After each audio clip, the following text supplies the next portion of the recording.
அம்மா உன் வார்த்தை வேதம் என்றெண்ணும் மகனும் நான் தானம்மா. உலவும் என் கோயில் பேசும் என் தெய்வம் உலகில் நீதானம்மா. தாயே உன் கண்ணில் துளி நீர் கண்டாலும் இதயம் தாங்காதம்மா.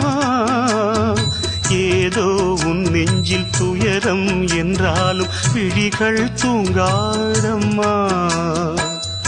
வண்ணமுகம் வாடி நிற்க பார்த்ததில்லை நானும் என்னாலும். வாடை கொஞ்சம் கூந்தலை ஆடை கொண்டு மூடிட வருத்தம் என்ன இந்நேரம். சொல்லி சொல்லி வந்ததில்லை